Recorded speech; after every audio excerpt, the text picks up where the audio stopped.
Hello, Fazilian community. It's Ryan Fazl. Welcome to the Fazilian podcast.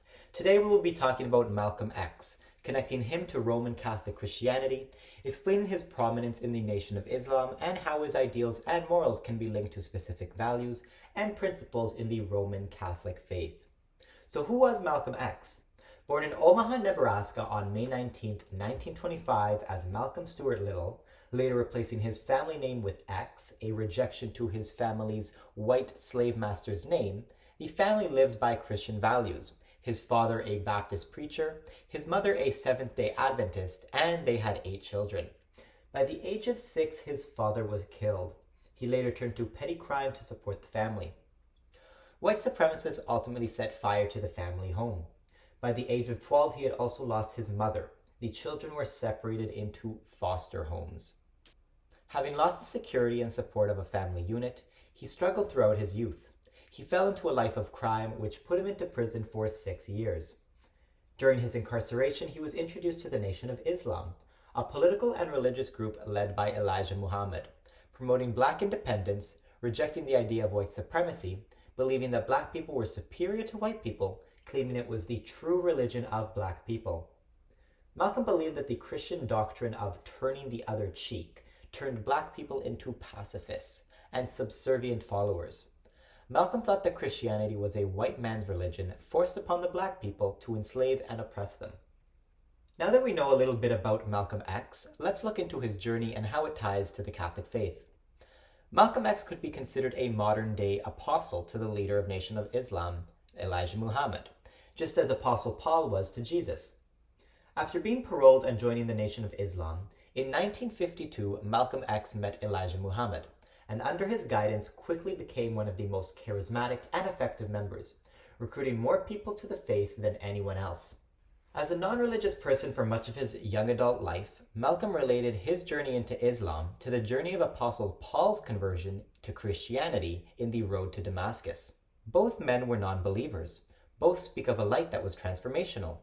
According to Malcolm, the truth of the Nation of Islam was like a blinding light.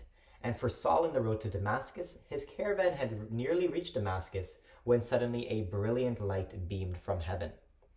Also, Malcolm X was a faithful husband and father to 6 children. He defended the nuclear family as natural and essential to human development.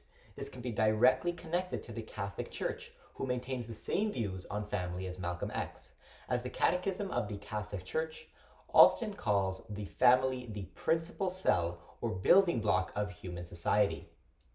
Malcolm X left the Nation of Islam after discovering the hypocrisy and immoral behavior of leader Elijah Muhammad, who professed himself as being the most moral man, while having fathered 8 children from 6 different young women. Malcolm strongly believed in the unbroken bond of the family, which is necessary for human development and success, exactly what the Catholic Church teaches as well. One final connection between Malcolm X and the Catholic Church is that Malcolm X proclaimed that the dignity and humanity of black people should be respected, much like the Catholic Church's teaching opposing racial discrimination. Specifically, in Malcolm's time in 1958, the American Catholic bishops issued a statement condemning segregation and calling for racial justice, declaring segregation as a moral wrong that was not to be tolerated. The Catholic Church in Alabama quickly made goals of mainstream civil rights movement official policy. Malcolm himself had similar views to that of the Catholic Church, having been a significant player in the civil rights movement. He encouraged racial pride and wanted African Americans to be economically independent. Malcolm X returned from his pilgrimage in Mecca with a renewed view on the issue of racism that is more connected to the Catholic faith. After his pilgrimage and conversion to the Orthodox sect of Islam, the Sunnis, he took the Islamic name of al-Shabazz.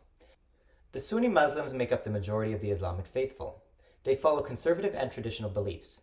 You could say the Sunnis are to Islam as Catholics are to Christianity. The following quote expresses Malcolm X's spiritual transformation in the Holy Land. The brotherhood, the people of all races, colors, from all over the world coming together as one. It has proved to me the power of the one God. My pilgrimage has broadened my scope. It has blessed me with new insight. In 2 weeks in the Holy Land, I saw what I had never seen in 39 years here in America. I saw all races, all colors, in true brotherhood. Both the Bible and the Quran, for the Catholic and Muslim faith respectively, believe in one God. They share similar morals and values, that we should all love and respect our neighbor as we would ourselves. His experience in Mecca revealed to him the true message of compassion and empathy for human dignity, where people of all colors could coexist. This is the same message as that is the core of the Catholic faith.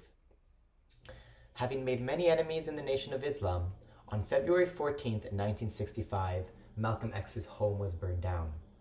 Tragically, his life was terminated on February 21st, 1965, when he was assassinated during a speaking engagement in Harlem. Anyways, I hope that we made some great connections, and I hope this episode has given you an understanding of the life of Malcolm X and the connections between his values and morals and those of the Catholic Church. Thank you, Fazilian community.